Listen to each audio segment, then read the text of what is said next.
ایک بات پڑھی نسائی شریف میں اور دیگر کتابوں میں، کچھ باتیں انسان کے لیے غذا بن جاتی ہیں۔ وہ بیمار ہو تو پڑھ کے تندرست ہو جاتا ہے، وہ دکھی ہو تو پڑھ کے سکھی ہو جاتا ہے، سن کے سکھی ہو جاتا ہے۔ حضرت ام سلیم، حضرت انس بن مالک کی والدہ، ان کے شوہر موجود نہیں تھے، انتقال کر گئے، تو حضرت ابو طلحہ انصاری کہتے ہیں کہ میں نکاح کرنا چاہتا تھا۔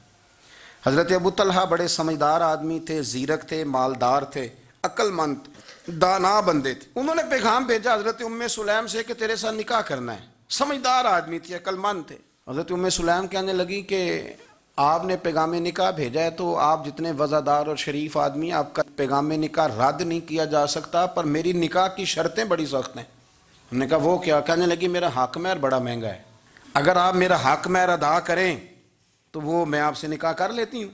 حضرت ثابت رضی اللہ تعالیٰ عنہ فرمایا کرتے تھے دنیا میں اتنا تگڑا حق مہر میں نے کسی بی بی کا نہیں دیکھا، اور اتنا خوبصورت بھی نہیں دیکھا جتنا حضرت ام سلیم کا حق مہر ہے۔ حضرت ابو طلحہ کہنے لگے بی بی تو حق مہر بتا، تیرا کیا حق مہر ہے؟ دیکھو ان لوگوں کا ایمان کتنا مضبوط تھا، تعلق کتنا گہرا تھا۔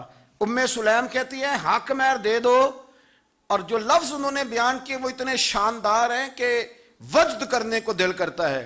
فرمانے لگی بس حق مہر لوں گی، اس کے بعد کسی چیز کا سوال نہیں کروں گی، ساری زندگی خرچہ نہیں مانگوں گی، روٹی پانی کپڑا جو دو گے پہن لوں گی، پر ایک حق مہر وہ اگر دیتے ہو تو میں نکاح کر لیتی ہوں، اس کے علاوہ سوال کوئی نہیں۔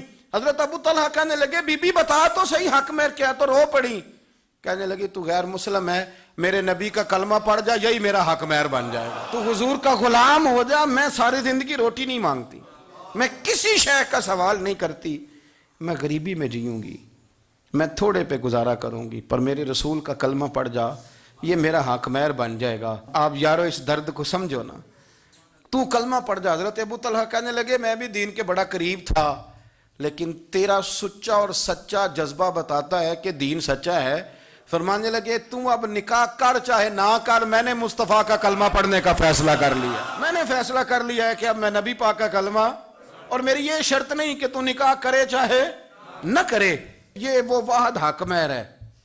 ایک بی بی نے حق مہر لیا ہے کہ تو کلمہ پڑھ، تو کلمہ پڑھ اور میں تیرے ساتھ نکاح۔ اللہ کرے اب بھی بیویاں ہوں جو کہیں کہ پہلے نمازی بن، قرآن مجید یاد کر، پہلے شریف النفس ہو، پر یہ تو بیویوں کی شرطیں نہیں۔ بیویاں تو کہتے ہیں قبضہ دے، تو اپنی کنجیاں دے، باقی کسی چیز کی ضرورت۔